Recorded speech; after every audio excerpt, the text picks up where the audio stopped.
So it looks like Crystal Palace could be set to be food chained again by Forest as a bid goes in for their right wing back. Welcome to your transfer news.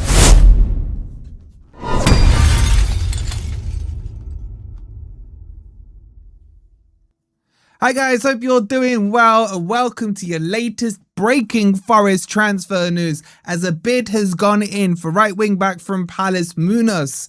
Make sure you've liked, make sure you've subscribed, make sure you check out OK Jerseys. You can get your shirts for £15. Use code FFTV15 for a further 15% off. The link is pinned in the comments. And I'm loving this link. I've just been, again, listening to D whine over on Potts' channel, Obsessed with Forest.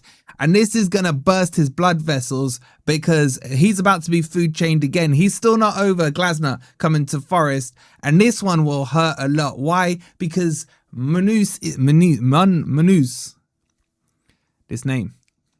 Let's start again. Daniel Muñoz is absolute quality. I don't care that he's 30 years old. He is, one, he knows Glasner's system inside out. Two, he's quote unquote prem proven.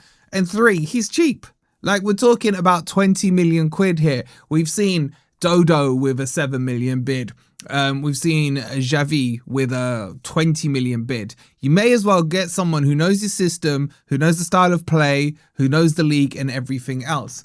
This has been broken by David Ornstein. So this is top tier level. Now, it's not a here we go or anything like that. At the end of the day, even if it doesn't happen, it's just quite funny. Ornstein has said, Forest submit an offer for Muñoz from Crystal Palace, proposal for the 30-year-old right wing back worth 20 million plus 2 in add-ons. Crystal Palace considering whether to accept, and Forest boss Oliver Glasner keen to reunite with the Colombian international.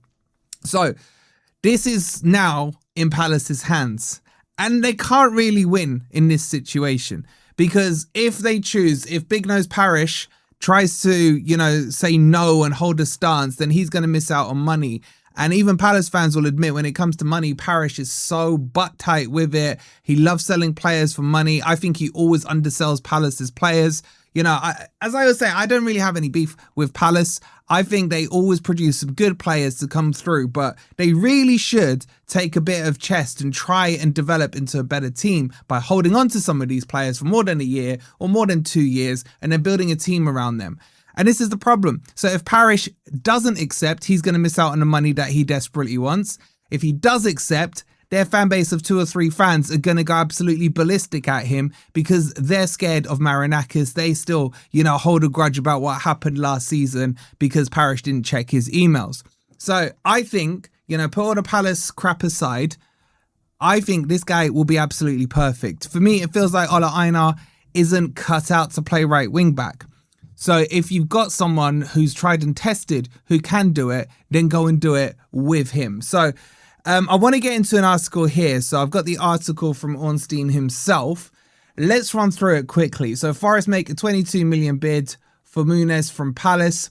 The offer, which involves 20 million initial fee and a further 2 million in add-ons, is now being considered by the South London club. A move to the City ground would see the 30-year-old reunited with manager Oliver Glasner, whom he thrived under before the Austrian left, in brackets, got food chained from Selhurst Park at the end of last season. The Colombian international has 2 years remaining on the contract extension he signed in April last year.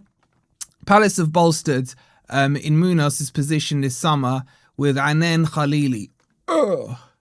Arriving from Royal Union St. Gilius in a 21 million deal, which, by the way, Forest were in for, and luckily we didn't get him.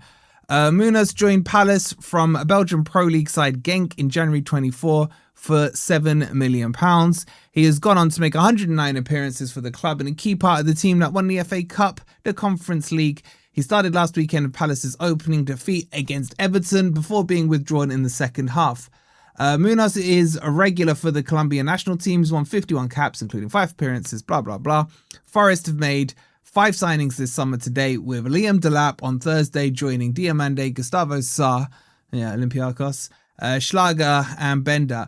Delap arrived from Chelsea in a club record move that is worth 50 million, including add-ons. So not really too much extra there given by Ornstein. This is going to be a case of how strong is Steve Parish's resolve.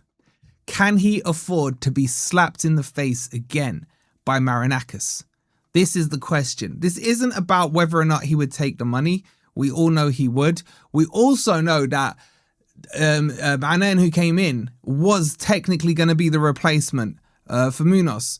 So this is something that maybe was going to happen. Now, Palace put out a lot of crap saying that it wasn't a replacement, it was competition for that place. Okay, I never believed it back then. There was rumblings that Forest would be linked to him. And a couple of other clubs were as well. I think Everton, if I remember rightly, were pushing the other week to see if they could get this deal done.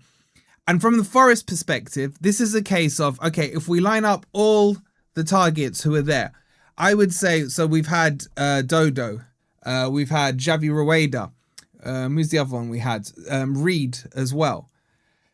Out of those three, and obviously now Muñoz, out of those four, Muñoz for me is the better out of the four. Even though I think Reed has a lot of potential and is really good, you have to say that the experience in the Premier League weighs in favour of Muñoz ahead of him. So that for me puts him ahead. Long-term planning, Reed would, for me, be the right option. Then I would take Javi Rueda. Then I think Dodo out of all of them is the worst options. Wrong word, but you know what I mean. So the other thing as well, this deal has to get done quickly. It's too late for this to happen before Liverpool. He'd literally have to have his medical and register before, I think, 12 p.m. on Friday, which is tomorrow. So that's not going to happen. So this is too tight. So this would be ahead of whoever we got next. I think it's Spurs. So let's see how it works out. The ball is now in Palace's court, and I'm there for it. I'm there for it. And I would like to know, look, I come in peace, Palace fans. You never hear me cussing down your club, right? Would this be a big loss to you? I know you've got Anen in, turncoat, but is this going to be too big a loss for you to handle? Because you've lost a lot of players so far this summer. And there's talks of Sarr going. Mateta doesn't want to be there. There's a lot of chaos going on. My biggest worry, though, from the Forest perspective, is that, as Ornstein said, we've submitted this deal. Will Steve Parish check his emails to know that it's in his inbox? Or are we going to miss transfer deadline day and then he picks it up too late? And then based on his inability to check his emails, Forest can't get this deal over the line. Let me know your thoughts on this one in the comments down below. Make sure you've liked, make sure you're subscribed. Check out OK Jerseys as well. And we'll see you on the next video. Come on, you Reds.